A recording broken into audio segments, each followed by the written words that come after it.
Hello, everyone, and welcome to the Roy English Podcast. I'm Roy, and I'm here with my co-host, Lily. Hi, everyone. It's great to be here. Today, Roy and I are excited to help you expand your vocabulary for talking about future plans. That's right, Lily.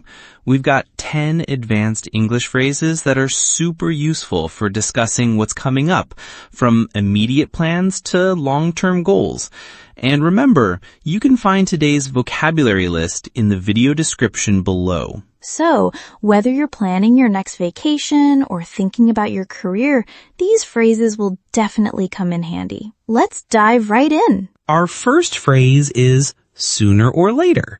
This means eventually, or at some point in the future, something is bound to happen, whether you like it or not. Exactly. It suggests inevitability, like it might not be now, but it will definitely happen.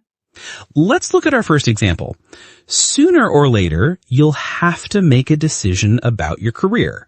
This means you can't avoid that decision forever. It's coming. That's a very common situation. People often put off big decisions, but sooner or later, they have to face them.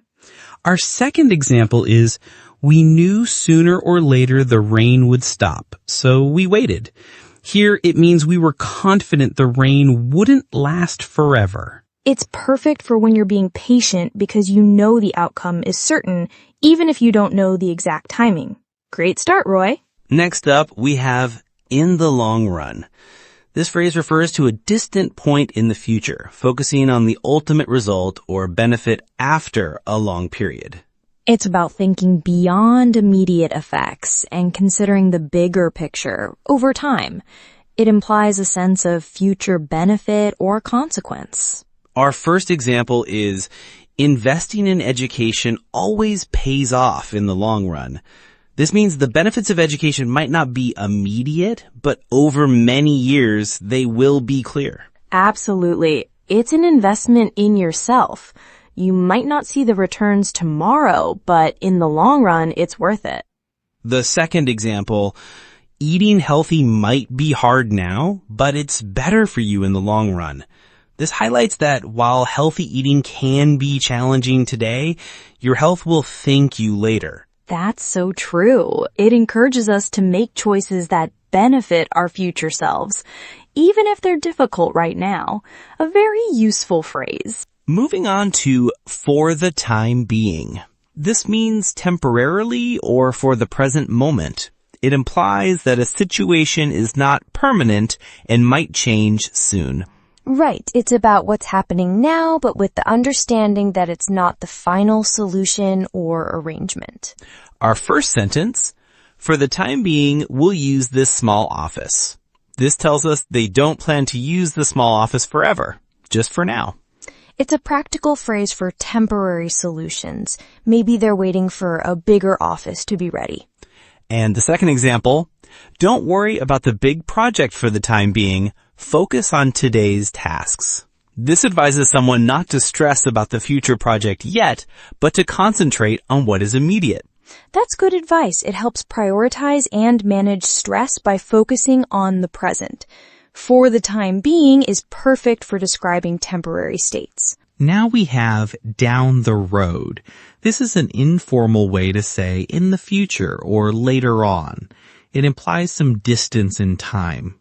It's a very natural sounding phrase, often used in casual conversation when talking about future possibilities or developments. Let's look at the first example. We might open another branch down the road, but not right now. This suggests the possibility exists, but it's not an immediate plan. So they're thinking about it, but it's a future goal, not something for tomorrow. It's a common phrase in business discussions. And our second example, learning English will be very useful for your career down the road. This means the benefits of English might become clear at a later stage in your professional life. Definitely. It highlights the long-term advantages of skill acquisition. Down the road is a great informal way to talk about the future. Our next phrase is at some point. This means at an unspecified time in the future, or eventually. It's less definite than sooner or later, but still implies it will happen. It's about a general idea of when something will occur without committing to a specific date or time. It's often used for things that are necessary but not urgent. Here's our first example. At some point, we'll need to upgrade our computer system. This suggests the upgrade is necessary, but the exact timing isn't decided yet. That's a good way to express a general future need without setting a deadline. It gives flexibility. And the second example, I hope to visit Japan at some point next year. This shows the desire to go, but the exact travel dates are flexible or unknown. It's perfect for expressing a wish or an intention without having firm plans. At some point is super flexible for talking about the future. Moving on to look forward to, this phrase means to feel pleased and excited about something that is going to happen in the future. It's a positive phrase. It shows anticipation and happiness about a future event or meeting. Remember, it's followed by a noun or a gerund, the ing form of a verb. Our first example is, I'm really looking forward to my vacation next month. This clearly shows excitement about the upcoming trip. Who wouldn't be excited about a vacation? It's a very common and natural way to express that feeling. And the second example, we look forward to seeing you at the conference. This is a polite and common way to express anticipation of meeting someone in a formal or semi-formal context. Yes, you hear this a lot in professional emails or invitations. It's a nice way to close a conversation or message. I always look forward to new episodes of our podcast. Next up is plan ahead. This means to make preparations for something in the future, often to ensure success or avoid problems.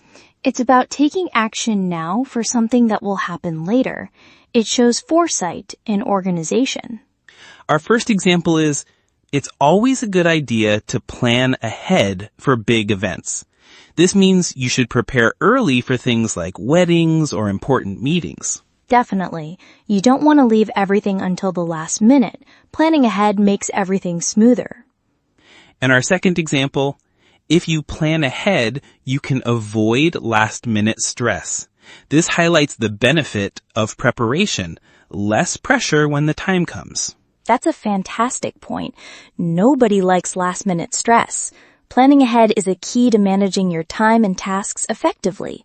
Always a good tip. Similar to plan ahead, but a bit different, we have think ahead. This means to consider what might happen in the future and prepare for it mentally or to anticipate problems. Yes. Think ahead is more about the mental process of anticipating. It's about foresight and preparing for different scenarios, not just making a schedule. Our first example, you need to think ahead about the consequences of your decisions. This means to consider the future effects of what you decide now. That's crucial, especially for important life choices. Thinking ahead can prevent regrets later on. And our second example, we should think ahead to potential problems before starting the project. Here it means to brainstorm and prepare for challenges before they occur. Proactive thinking. It helps you be better prepared for anything unexpected. So, plan ahead is about actions, and think ahead is about mental preparation. Very clear, Roy. The ninth phrase on our list is make it happen. This means to cause something to occur or succeed, especially something difficult. It implies determination and effort. It's a very action-oriented phrase. It suggests taking control and doing what's necessary to achieve a goal, no matter the obstacles. Our first example, we have a challenging goal, but we are determined to make it happen. This shows a strong will to achieve something tough. That's the spirit. It's about turning a desire into reality through effort. Very motivating. And the second example, if you want to achieve your dreams, you have to work hard and make it happen. This emphasizes that effort is essential for success. Absolutely. Dreams don't just appear, you have to work for them. Make it happen is a powerful phrase for showing commitment. Our final phrase for today is on track. This means making progress and likely to achieve a goal, proceeding as planned. It indicates that things are going well and according to the schedule or plan. It's a positive status report. Here's our first example. The project is on track to be completed by the deadline. This means the project is progressing well and will finish on time. That's great news. When a project is on track, it means fewer worries for everyone involved. And the second example, after a slow start, we're finally back on track with our sales targets. This shows that after some difficulties, they are now catching up and making good progress again. That's also a very common business expression. It means you've corrected your course and are heading in the right direction. On track is definitely a phrase you want to hear. And that brings us to the end of today's lesson. We've covered 10 fantastic phrases for talking about plans, from sooner or later to on track. These phrases will really help you sound more natural and fluent when you discuss future events, goals, and progress. Remember to practice using them in your own conversations. Exactly. The more you use them, the more natural they'll feel. Thanks for joining us on the Roy English Podcast. Don't forget to check the description for the vocabulary list. Yes, and please subscribe for more English lessons. We look forward to seeing you in the next episode. Bye for now.